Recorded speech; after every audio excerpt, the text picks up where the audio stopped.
Hi everyone, we are Group 1. On this occasion, our group will explain several parts of speech, such as noun, verb, and adjective. I am Melian Yulianto with student number 1 from the accounting major. Before we understand about noun, verb, and adjective, we have to know what part of speech are. Now, I will explain about what is part of speech. There are 8 parts of speech in the English language, such as noun, pronoun, verb, adjective, adverb, preposition, conjunction, and interjection. What is the function of part of speech? The part of speech indicates how the word function in meaning as well as grammatically within the sentence. An individual word can function as more than one part of speech when used in different circumstances. Understanding part of speech is essential for determining the correct definition of word when using the dictionary. Next, I will discuss about noun. Definition of noun. A noun is a word for a person, place, thing, or idea.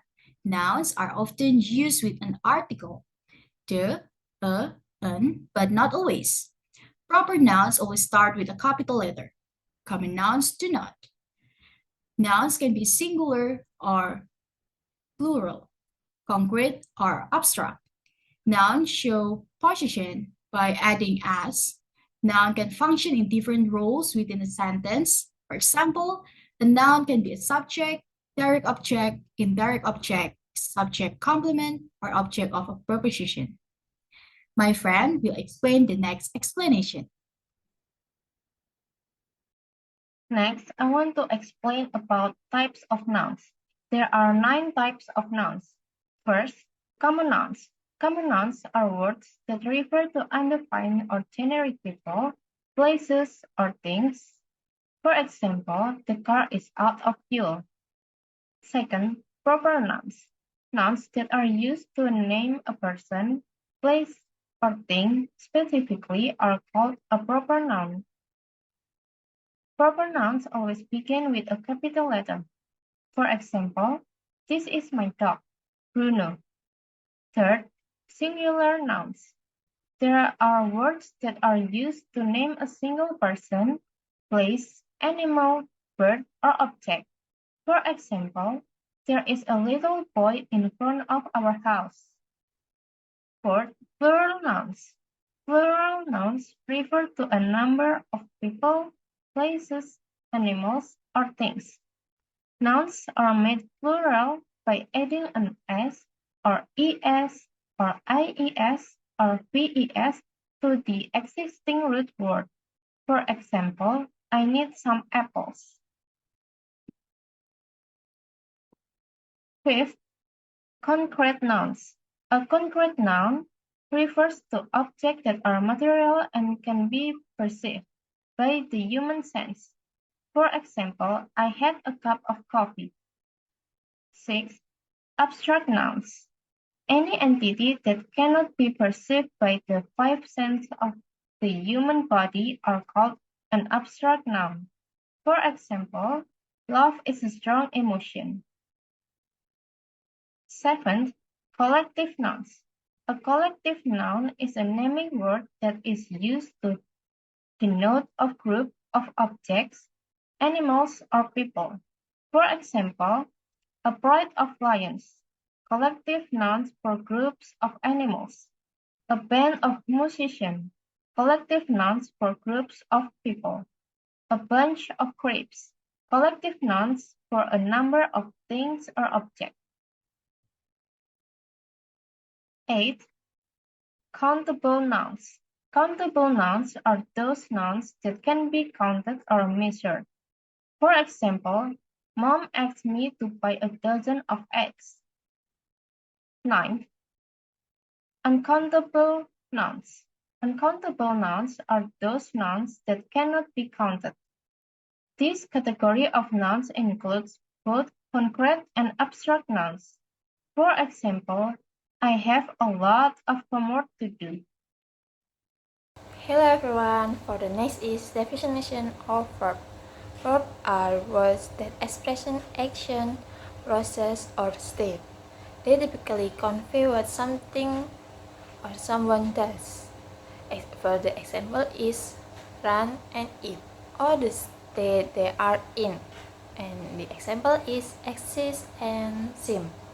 Verbs are fundamental part of sentence construction, serving as the core element that indicates the main action or occurrence.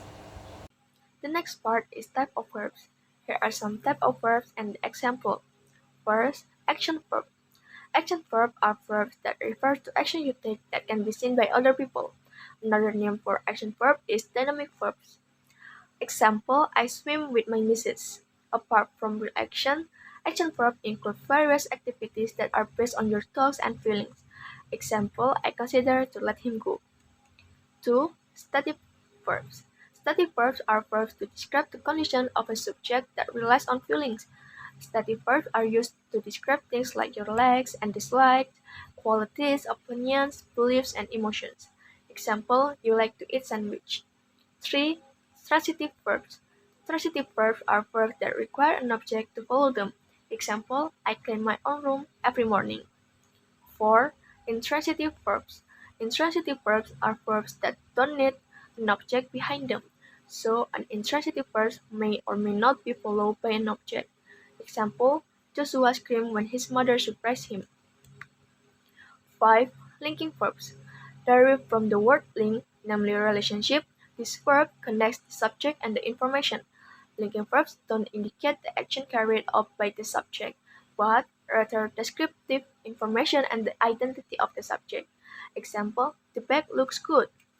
6. Helping verbs or auxiliary verbs. The name of auxiliary means helping verb. Because it's called helping, auxiliary verbs are usually added to other verbs to change the meaning of different sentences according to the purpose and atmosphere. Example, I'm walking on the road in present continuous tense. I was walking on the road in past continuous tense. 7. Modal verbs. Modal verbs are known to be derivatives of auxiliary verbs. However, modal verbs are auxiliary verbs that function to show ability, possibility, or need in a sentence. Example, she may drive from Jakarta to Bandung by herself. 8. Regular verbs are regular verbs whose second past and third forms past participle are added with the suffix "it" or "d". Example, we played football yesterday. 9. Irregular verbs are irregular verbs where the second past and third past participles forms can change or not change at all. Irregular verbs also don't require adding "it" or "d" at the end of the word. Irregular verbs don't have a regular pattern, so they often cause confusion. Therefore, it takes a lot of practice and memorizing this verb form.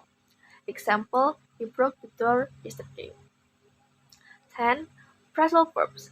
Phrasal verbs are verbs that can be used in the form of a combination of two or more words to become a meaningful phrase. Usually, phrasal verbs are known as idioms to express something to be more expressive.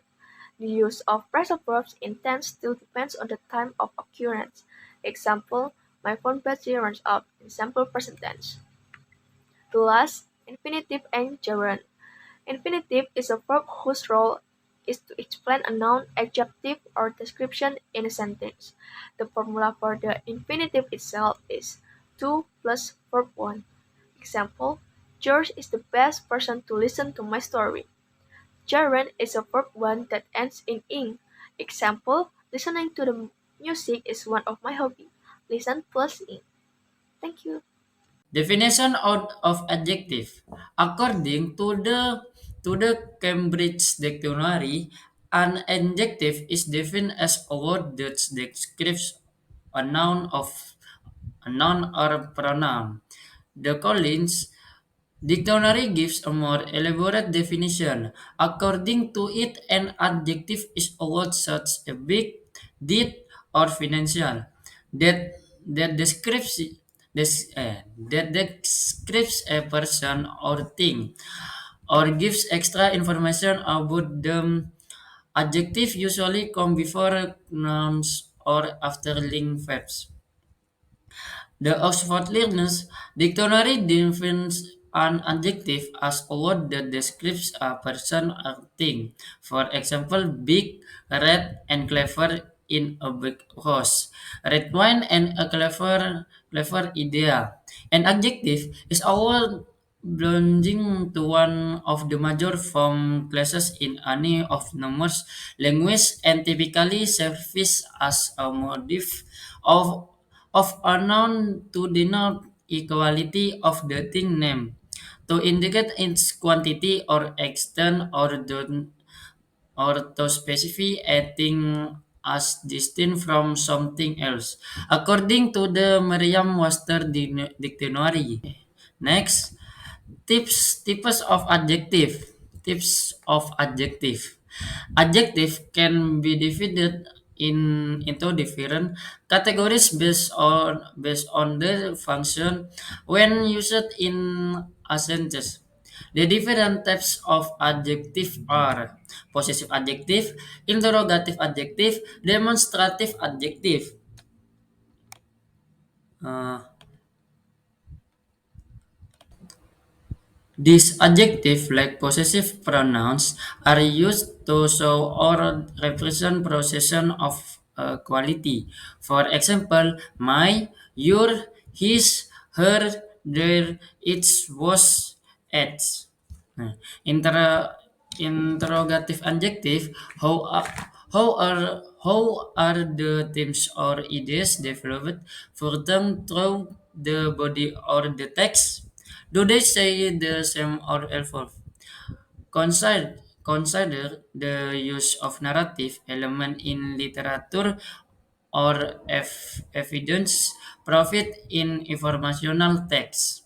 3. Demonstrative adjective. Demonstrative adjectives are mainly used to describe the position of a subject, a noun or pronoun, in space or time. This, that, this, and those are the demonstrative adjective in English. Okay.